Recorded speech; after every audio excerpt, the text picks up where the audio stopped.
from Yeah, go ahead. we usually study from a textbook that just talks about all the different aspects of Buddhism, and including different traditions and history and stuff.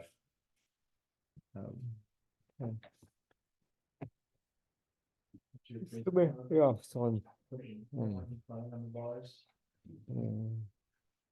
And next Friday evening we have New Year Eve here. If you could come, New Year Eve here. Next Friday. What happens on Friday?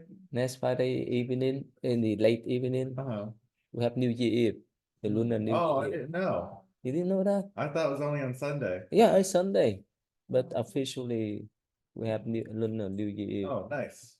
Yeah, so we do a short ceremony, and we have some and dance, and we may shoot some firecracker. Yeah, midnight until midnight. It's too late for your children. For you, what time you go to sleep? I'm asleep by 10. Oh, okay. I'm in bed by 9. Yeah, I probably in the bed around 10. Okay. Yeah, that's how because this year is just fall into the weekend, so people is much easy for us. Where's that? What do you say, sir? Champagne like for the No, regular we're not doing anything. We're not doing anything. Yeah. Anyway, so yeah, we will. You have been there before? What? Have you been any I was here last year. last year when Yeah. you leave? I think, yeah. I don't know. I don't remember if I think I was on both Friday and Sunday, but I forgot about Friday. I only remembered Sunday.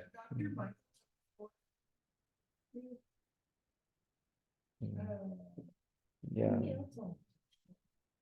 Yeah, for us, the New Year is a big deal. Even have 3 days. Usually people grab on 7 days or 10 days of the New Year celebration too. So on the New Year Eve, I mean that the Western kind of New Year Eve. So one Vietnamese guy called me, but I opened the temple door. At that time it's about 10 o'clock, 10 p.m. They saw it. Yeah. Did you celebrate New Year Eve? No. I went to bed at like 10 on New Year's. Oh, really? Okay. I thought that the fireworks would wake me up, but they didn't. I slept through the fireworks even. Okay. Yeah. My neighbor, but you're not sure which one that is. Fireworks or gunshots. Yeah. Yeah, I heard both. Yeah, so. I need that. I'm excited about that. Have you guys seen the two tree have the flag, the fake flower in the front here? You have you seen that in the front of the temple? Tree, The tree. yellow blooms on the tree. Yeah, That's the yellow one and the pink one. You don't see that? Probably at night you don't see that. It's feel bright, feel nice. I would probably notice in any, like, yeah. Plant vision. Yeah, I was like, oh. Yeah. That's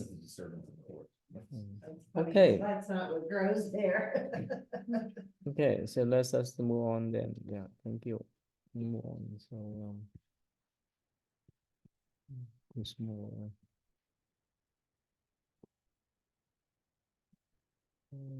Move on this way. Too small, huh? Let me increase the point. It's better. Okay, good now, right? Okay, we need to move here. Okay, so last time we stopped at let's see here.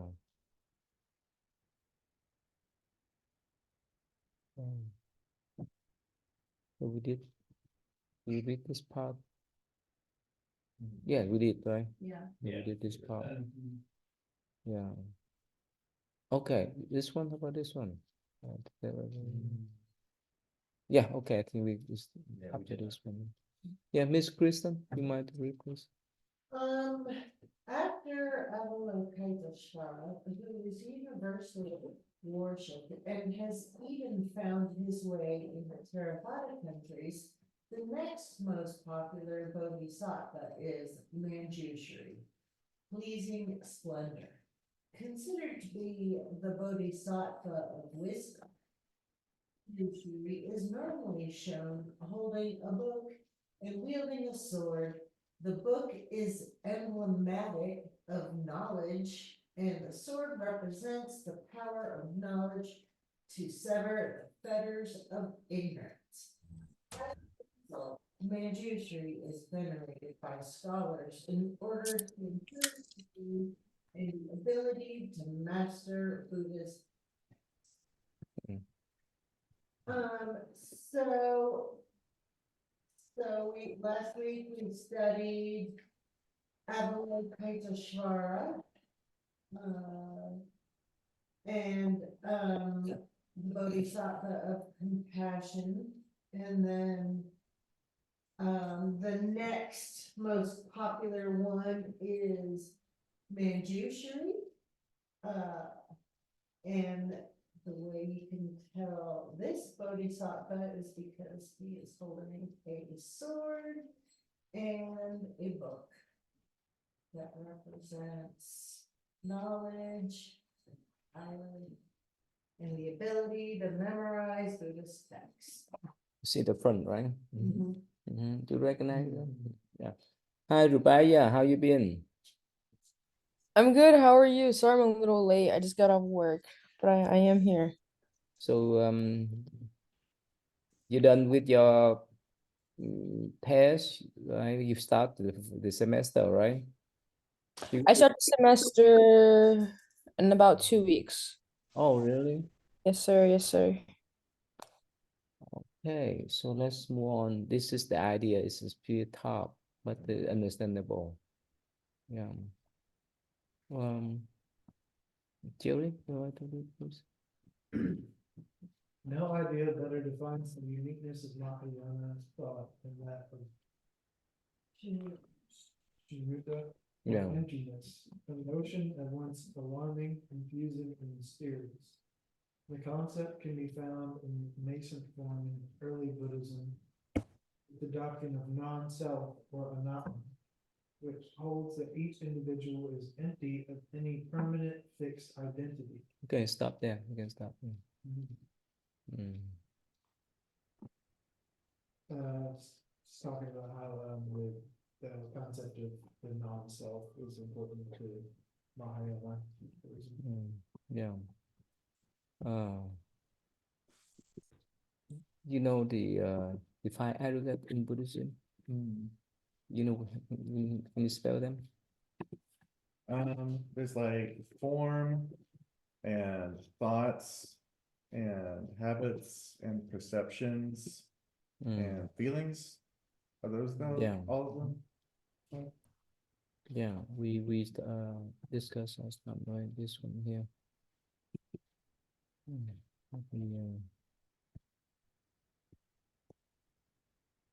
Yeah. So again, right? This one here. So in Buddhism, it negates the conventional self, right? We talked about this one before, right? So we have five aggregates. The first one is physical body. Can you see this? Or so small? It's a bit small. I think it's this one. Let's see here.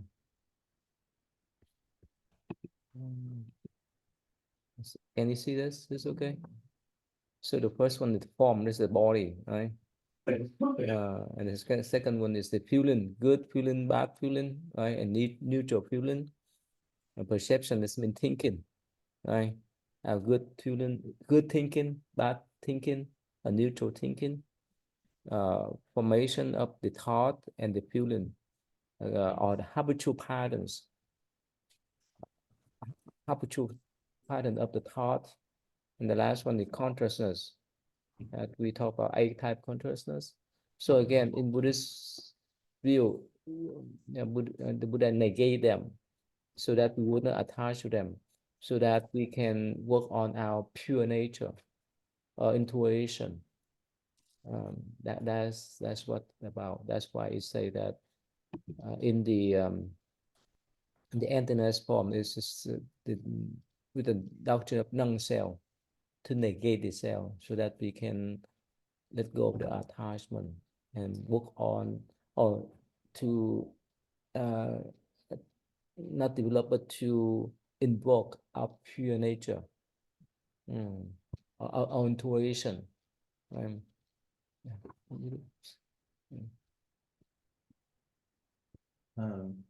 In the Mahayana, is that where it left off? Yeah.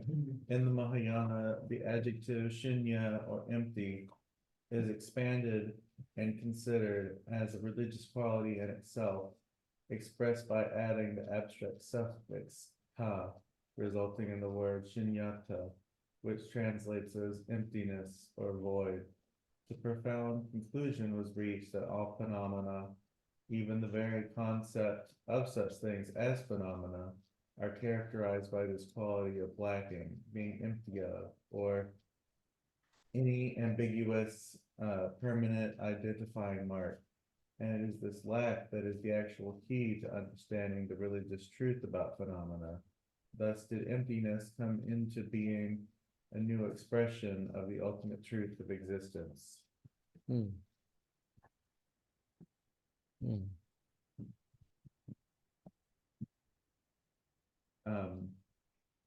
Well, it's a big concept to summarize, but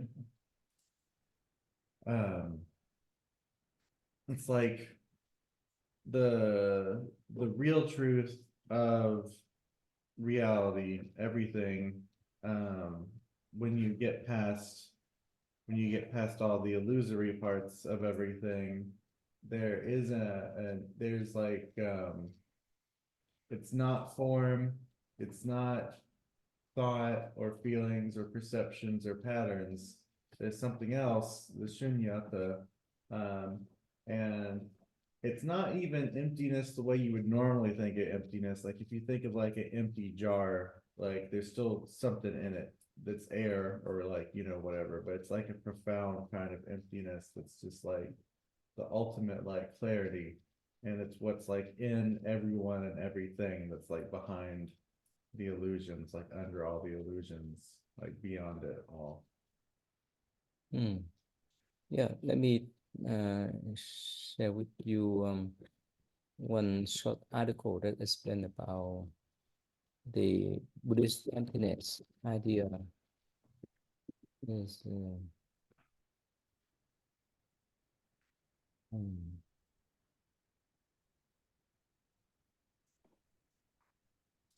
mm, oh,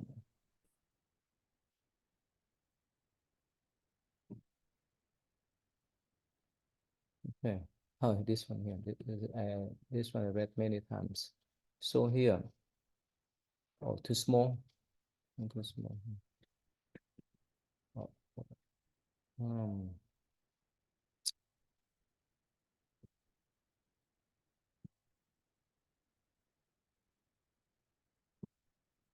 good. It's better. Okay. Yeah. So, mm, mm, would you mind? Yeah. To do this, Emptiness is a central teaching of all Buddhism, but its true meaning is often misunderstood. If we are ever to embrace Buddhism properly into the West, we need to be clear about emptiness, since a wrong understanding of its meaning can be confusing, even harmful. The 3rd century Indian Buddhist master Nagarjuna thought emptiness wrongly grasped is like picking up a poisonous snake at the wrong end. In other words, we will be bitten.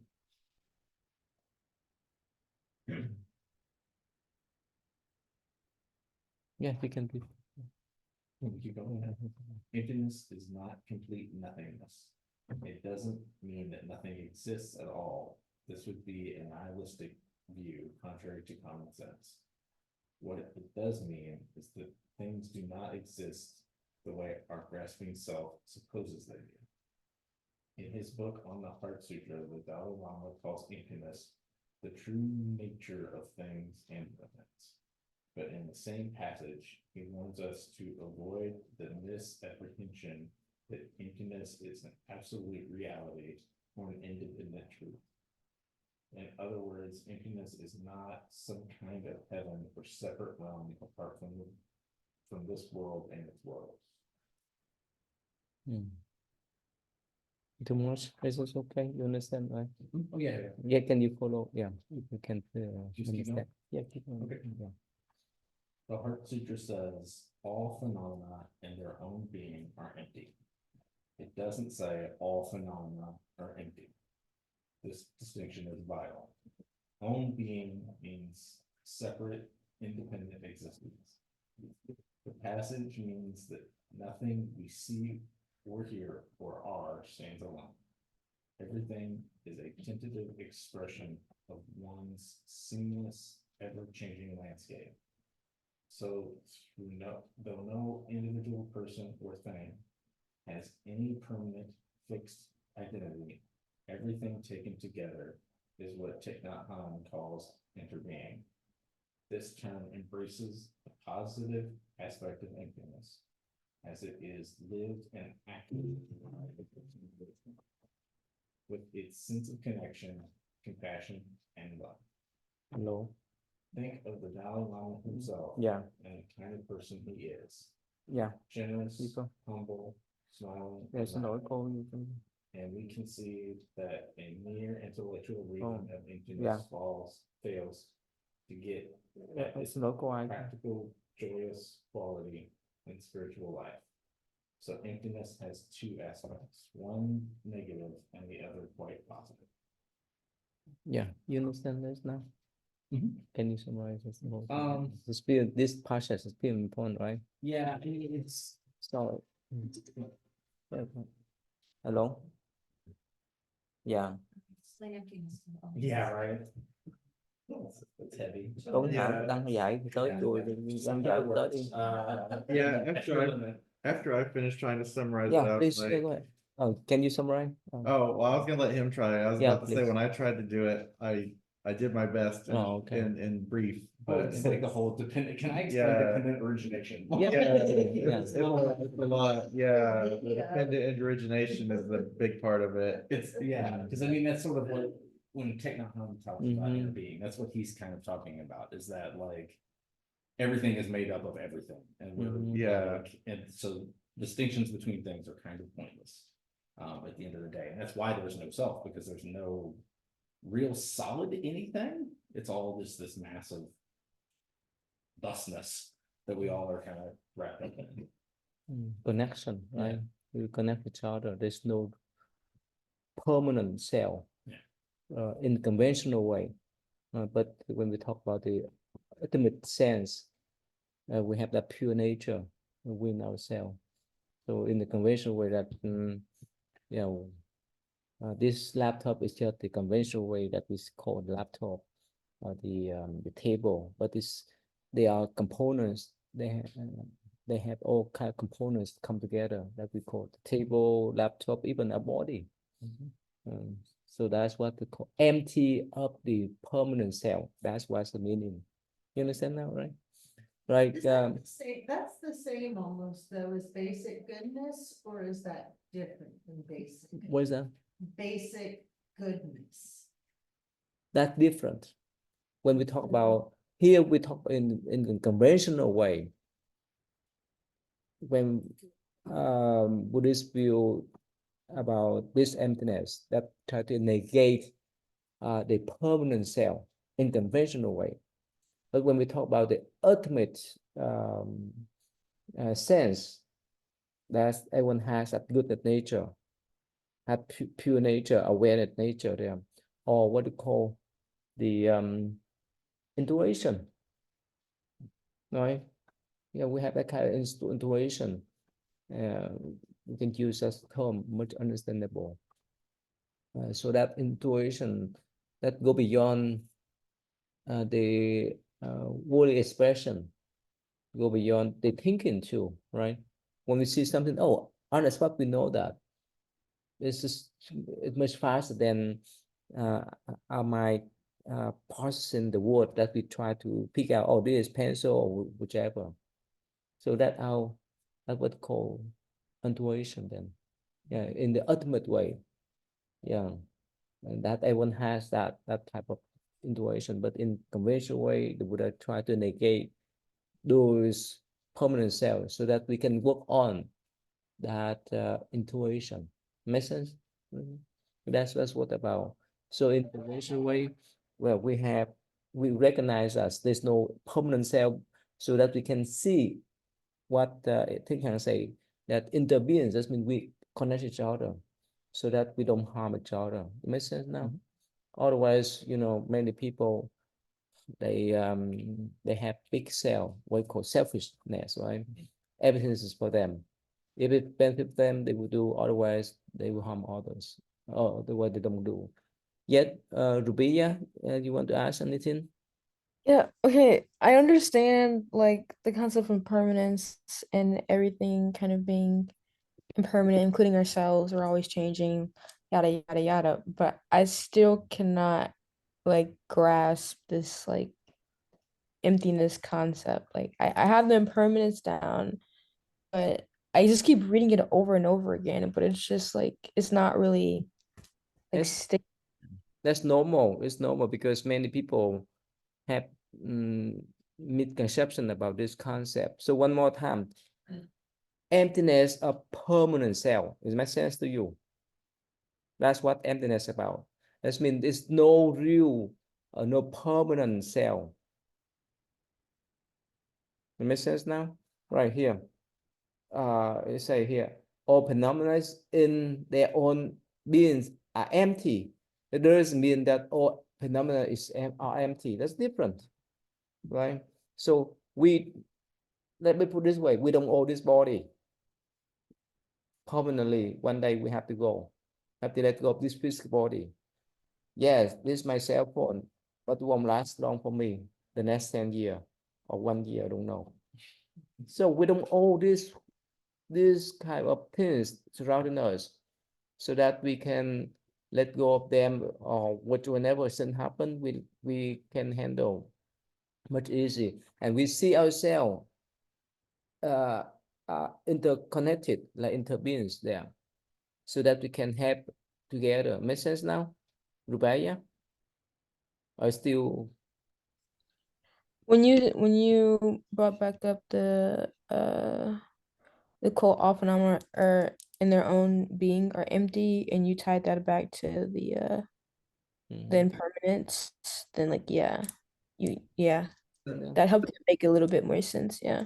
Yeah, and I think I'm like, just overthinking it kind of because when you I kind of associate emptiness obviously with like the more negative aspect of it. So I just kind of have to reprogram Yeah. the way I perceive it. it's also like, you know, stuff exists, but like nothing, not any one particular thing exists. Like it's like everything exists in like a certain sense, but there's not actually separate things. Like say if you're a person, or people, but like when you're a person, every day, like your cells are dying and being reborn. You take in food, you take in air, and like you think of yourself, like you have this like mental picture of yourself as like this like person with a head and a torso and two arms and two legs, but in reality you're like this system where there's all this stuff and energy coming in and going out, like physical energy, like food and oxygen, but also your relationships with other people and like your connections to other people and all the activities you do and everything. Like you're part of a system. Like I think one thing that Tai Nhat Hanh said is, he was like, when you see a flower, you have to be able to see the cloud, because the flower doesn't exist unless there was like dirt and rain, and for the rain to exist there has to be the cloud. Or like if like like a table, like can't exist unless there's like a factory somewhere that makes tables, and the factory can't exist unless there's somewhere workers mining the materials to make that stuff. And none of that can exist unless, billions of years ago, enough stuff accumulated to make all the matter in the mines, and like, none of it exists without also like people to be able to perceive it, because there's also like this whole like philosophical thing about like, you know, um, like how the mind shapes reality too. But our minds are connected to everybody else's mind. So it's kind of like you just have to, it's like breaking out of like the paradigm of seeing the world through the aggregates, like through the stuff like perceptions and feelings and thoughts and like separateness, and like seeing everything as not things, but just like stuff. Stuff, but not things. Right. It's hard to explain in words. You have to like view things and not have an opinion. Yeah, It's like, this isn't a table, it's just. No, when I was learning it, I had to do it in stages. Like I could not grasp this all at once. I had to start it like, okay, physically, the atoms of this thing and the atoms of this thing, there is not really a clear boundary. Like that is a perception. Like these atoms are all kind of mixed up. Like they're in the fields that they're putting across each other. These two things are not separate in either way. And that made sense. So then it's like I just build on that until I get to the point of like, oh, well, none of this is this, right? Yeah. This is just how I'm constructing it. I came to it through. So if everything is like interconnected, I guess that's kind of what I'm getting from it. It's, And is it ever truly like, or is a subject ever like truly empty? Like, I don't know, like a pot or something. You take the plant out the pot, and you can say that it's empty, but you still have like, I guess, the little bacteria or like atoms or something in it. So is that ever truly empty? I'm still trying to. Empty in the sense that nothing stand independently. Make sense? Okay, okay. Yeah, Yes. nothing lasts forever. Nothing stand independently. All right, the table, right, the car, and so forth. That's why, in the positive way, right, in the positive way, we see we are so connected with each other. Make sense now? So let's say we cannot go to the forest to live ourselves independently. We cannot survive up there, mountain and so forth. We survive because of the effort of so many people. Make sense now? Right? So that this type of emptiness tourism principle help us to let go of the attachment to the self or ego, can say that ego. Because the ego in Buddhism is the big stuff, because of that ego, attachment ego, we create all kind of problems. Right? We take things to ourselves, we don't take for others. So with this emptiness of a permanent self, independent self, remind us that we need to work together. It makes sense now, right? Is it clear now?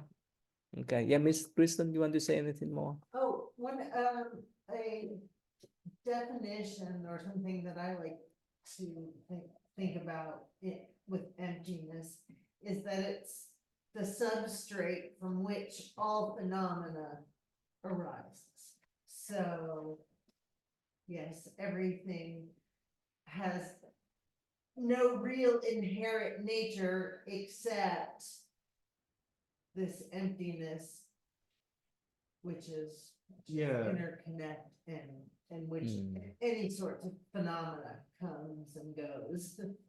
And like, I think one of the positive aspects of like the word emptiness is like, when something doesn't have like a fixed self, it means like another thing of it is it's almost like, like a blank canvas, like you can like bring to life, it can bring to life whatever, it's like a potential kind of thing almost.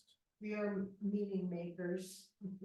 Mm, And like how like the Buddha says, like the mind creates like your reality. I think I relate to that somewhat. yeah, okay. So it's still clear, right? Okay. Yeah, okay. Yeah.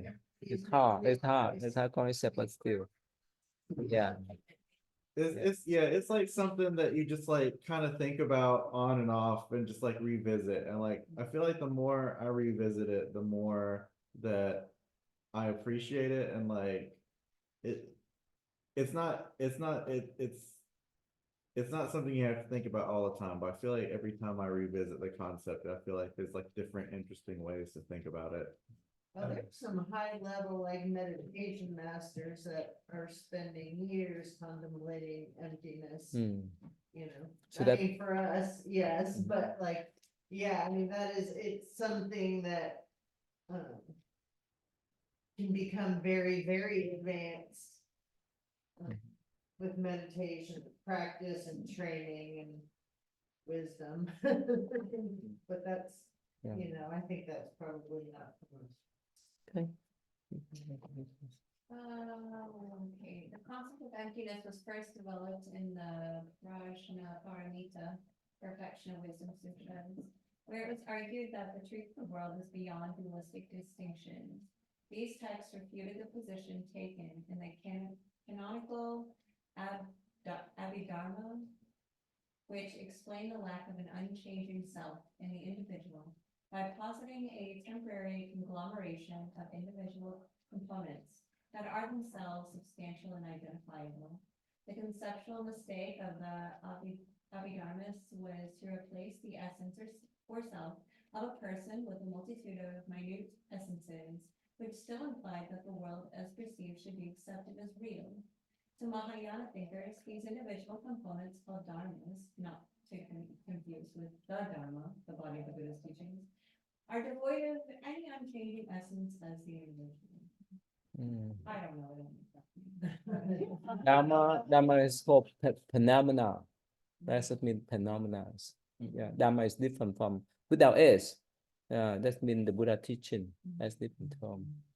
That part I understood. I don't know. Yeah. So, but you understand the general meaning of this? Unchanging self. Mm. It's similar message up there. That's what we discussed about. Right. So In Mahayana, the concept of emptiness is really a Mahayana. Abhidhamma is like the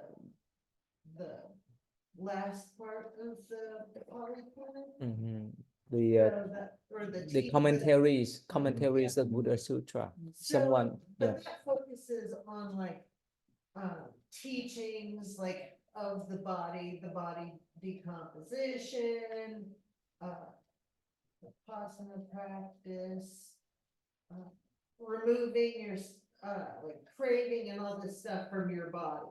So Mahayana, which you know, whatever was arguably started later, focuses more on this concept of emptiness, non-self, pure nature. Yeah, it's like the original Abhidharma, like the real old ones, like some of them, like, you know, who's calling me? I'll call him back later. What are they hang on, actually, I should take this. So, yeah. And So that's what I don't know, because I'm not being familiar with that Abhidharma. What it says here. It's a point reminder. I was like, why's my doctor calling me? It was a robot. Anyway. It sounds like it's just different ways of, like you were talking about, the language to express this is hard. Right? It's It's not gonna fit. Abhidhamma is gonna be more taught in the Theravada schools. Right. no, Mahayana too. They have three sets too. Yeah, they have different ones. Yeah, Vijnana is similar, but the more more elaborated. Yeah, the Pali versus the Chinese canon. But they have like yeah, there's like different commentaries from like different traditions, but basically like the take that they're talking about is like this one where they're like, well, we know that there's no self. So what we're taking from that is that even though there's no self, there's basically like what they call the dhammas or the phenomena is just like kind of like my understanding of it is they thought there's like repeating like stuff that exists like outside the human being that's like part of the universe that plays out and it has its own reality, but Nagarjuna was like, no, that's still an aggregate. You're still describing stuff that's the aggregates. That's still not right. Was basically the argument they had over it. Mm. Like let's say trivia student, right? They fight for the toy cars, right? And both of them see the toy cars are the real one. So one probably one, let's say one boy, right, break the wheel, another one cry. Of course, as the teacher, you say, no, don't worry, just the toys. It makes sense now. So that's why the Buddha say, oh, intense thing that we see here, this is like the toys because they come and go, they're impermanent. So that we would not attach to them much and work on the spiritual part. Like you mentioned that many Zen master or great master, they stay in the forest, the mountain to do meditation about emptiness so that they let go of their attachment to the ego, attachment to the feeling, attachment to their thinking, because they know they can come and go. There's no real substance of thinking, of feeling, and so forth, so that they can calm their mind and stay with that pure nature. That's what the whole purpose of this emptiness principle is about. It makes sense now, right? It's hard, but that's the whole idea there. But of course, for the average people, it's confused, right? Because most time when we talk about emptiness, we think about nothingness. No, it doesn't mean nothingness, but this is the emptiness of the real self, emptiness of the permanent self, so that we know to help each other in the interconnected way. Makes sense now? So just to explain the Abhidhamma, this has been the third what they call basket that explained about the Buddha teaching, what they call commentaries. Yeah, so let's say the Buddha talk about Metta Sutra, right? The Compassionate Sutra, and this commentary in the Abhidhamma will explain what's meant by compassion and so forth. That's Abhidhamma is about. Yeah. I have one last thing to add is like it's kind of like an etymological thing maybe, but I think it's insightful. In Sanskrit, shunya, not shunyata, how they add the suffix to it, but just regular shunya, which they also use. Oh, there's a cat. Shunya means zero. It's the number zero in Sanskrit. And I'm like, because I think that's interesting because number zero isn't nothing. You need the number zero to be able to do math. You can't have math without the number zero. So it's not nothing, but it's like a functional nothing. Yeah, it was like- it's like Me being a giant math nerd. yeah, it's like a mathematical mysticism. Like zero is a concept. It doesn't Yeah. actually exist, and like they Yeah. had to invent it to be able to do math. Like we're not naturally born with the ability to understand zero. Yeah, Like we have to grow into it as a concept. I could So- really nerd out about like ancient mathematical mysticism and how it like underpins like a lot of like metaphysics, because like in the West, like the Greek guys, they talked about like the monad and stuff. Like they kind of boiled down that all of existence is one thing, and like Nagarjuna basically would retort like, no, it's a zero thing, it's a no thing, it's a empty thing. So it's not a one, it's a none, but Yeah. everything at the same time. Kind of mind bending. So in Taoism, it starts with again zero, right? right? Mhm. With the whole what they call Would you? Wu, Yeah. zero, like zero, like Miss mentioned, from Yeah. 0 to 2, from 2 to 4, and it's multiplied more. So when we go back to 0, it's similar to emptiness there in the sense that's 0, but doesn't mean emptiness, but doesn't mean nothingness. So in the practical sense, one more time, when we talk about emptiness, it means it's empty of the permanent self, independent self, so that we won't attach much to the ego. We won't create much problem for ourselves and others. Yeah. So let's say if we have some argument about our spouse, our friends, so forth, if we know, okay, if we work together, all right, achieve things. If we don't work together, we destroy ourselves, right? Yeah. So that's the whole idea there. Yeah. You like to read, please? Yeah, it's Porter. You moved it. Yeah. It is the further argued that the analytic thinking in which we habitually engage will produce ideas, interruption, and so on, that we will cling to because of their plausibility. From the point of view of emptiness, their realities are not entirely false, but they are not entirely true either. In the terminology of Nagarjuna, they are conventionally true and cling to conventional views of individual identity, only prevent one from grasping what is ultimately true. This notion of emptiness thus reflects a renewed understanding of the basic Buddhist doctrine of dependent origination, which concludes that all known realities are constructed realities whose identities are merely intellectual conveniences used to order the world so that it can be understood. That's understandable. We replace names or opinions or narratives to bring ourselves meaning to a world that may or may not have meaning or definition.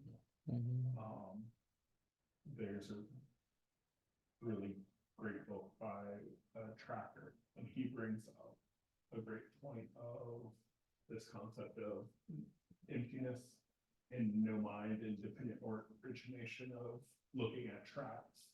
And you look at a track and it's part of that animal, but the animal's not there. And the second we assign that animal a name, we lose our curiosity about that animal. How does it interact with the world? What does it eat? Where does it go? What does it do to the environment?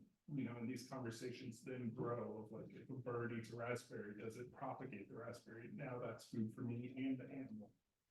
How does this larger world exist without assigning and clouding our mind with those ideas of, oh, this is a bird, or this is a tree from a single print in the snow. Even the language, right? That is English, Chinese, Vietnamese, so forth, it just come from our own mind, right? This is no true essence, but we use the language as the means to communicate. That's all, right? Yeah, like our perceptions and thoughts and words definitely are just like representations of the thing, not the thing. And it like changes depending on the situation. Like, you know, like you can be more or less specific about what something is depending on like the context. Like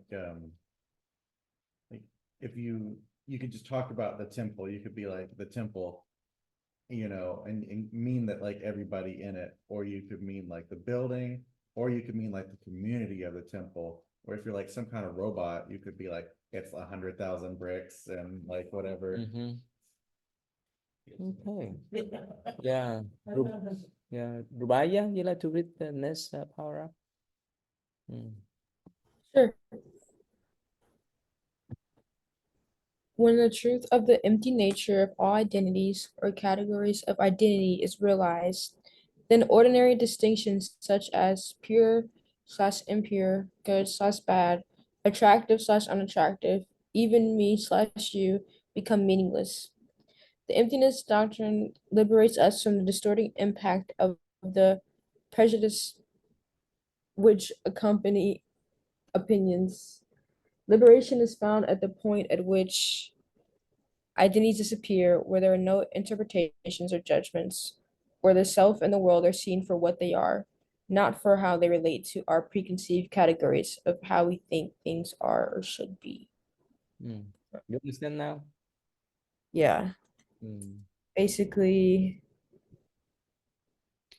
when we remove this notion or all these like concepts of, I guess, beauty or just like how I perceive things, then we get a new insight on how things, really are and not how we kind of perceive them to be or how we like cloud them to be.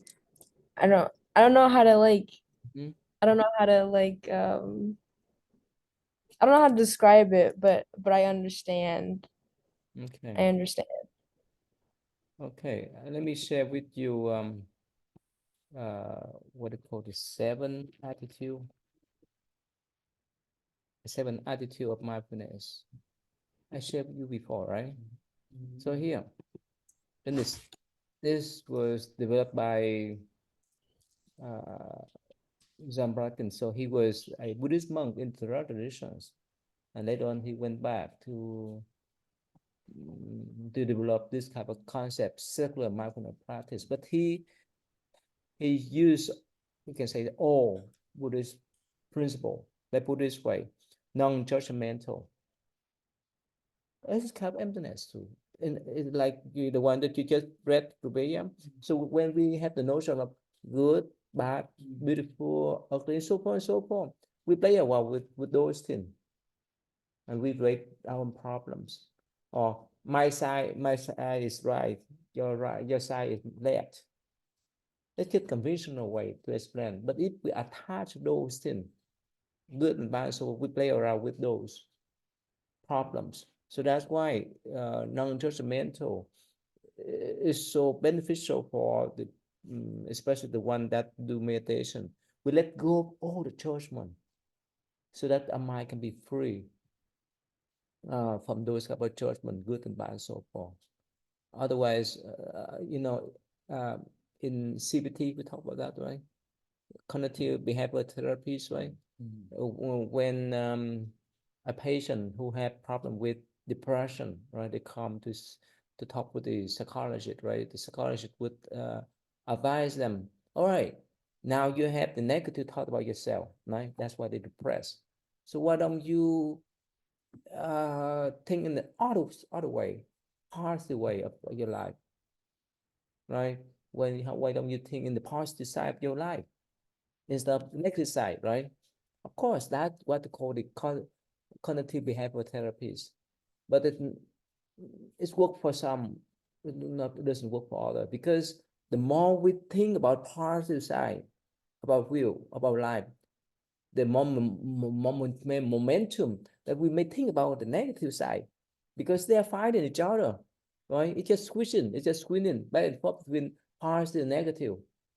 So in Buddhist idea, it's non-judgmental. Let go of those kind of thought, good and bad, and so forth, so that our mind can be free. So that's the whole concept of emptiness there. In the practical sense, let go of those type of attachment to the what called duality, good, bad, and so forth. You follow Rubeya? You follow that, right? Just I'm following. So that's why non-judgmental is so important. Yeah. And even I think we talked about self-compassion before, right? Self-compassion have three components. The first one is self-kindness, I mean, be kind to ourselves. And second one is that to recognize our mistake, our human mistake, because everyone has mistake then. No one perfect. Of course, the last one, the mindfulness. So with that type of self-compassion, to recognize, oh, this my shortcoming. That's understandable. To accept that instead of judge ourselves. Oh, we are bad and so forth. So that's what they call self-compassion, and this is work for all people if we know how to utilize that instead of having what we call self-criticism, we're bad and so forth and so forth.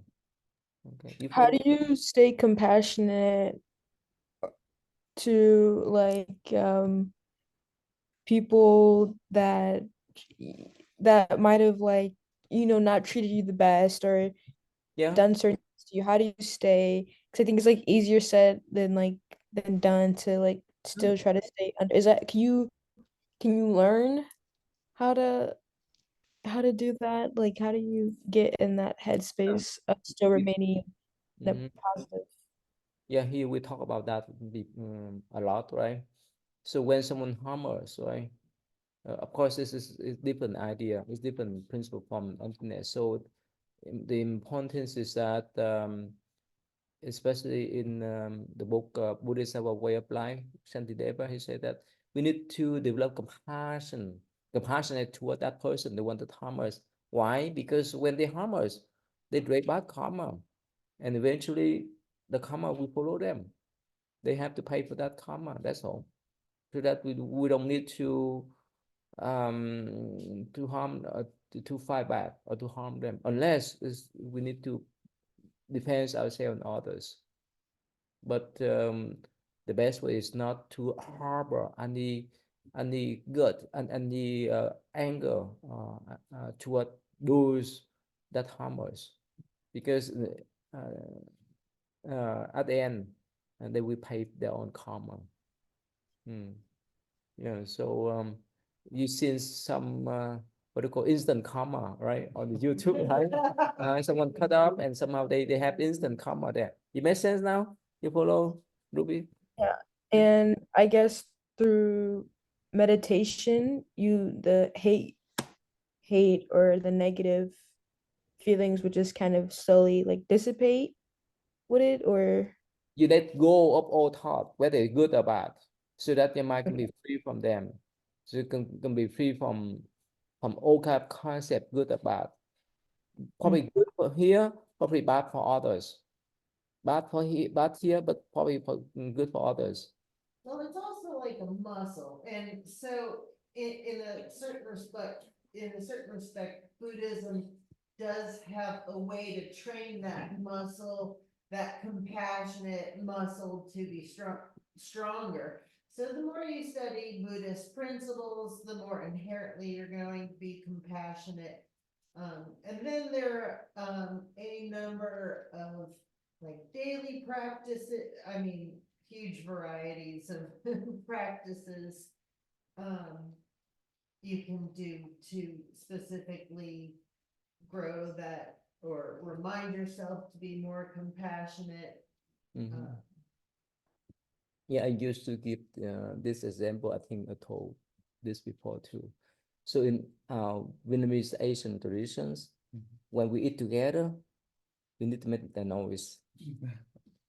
Because when someone invite us to have lunch, to have dinner, whichever, so when we eat, we need to make the noise so that the guest or the owner know that we appreciate that. It's delicious. Make sense? It is, but the West, no way. Yeah. It's good over there, but not good here, and vice versa. Yeah, we don't do here, right? So that's just concept, that's the tradition, the custom. On the other side, you know that like the food is good when nobody is saying anything at all. It's like Yeah. completely silent and eating.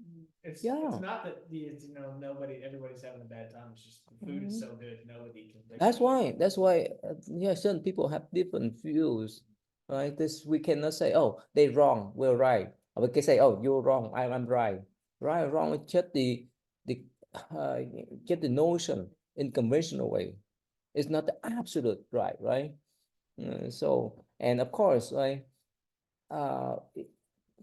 if let's say if you walk into the house of most of Asian, especially Vietnamese, Chinese, it's better to leave the shoe out there. Yeah. That's simple for them. For them, for us that's the traditional way. But for American, no way. We can walk inside. No problem.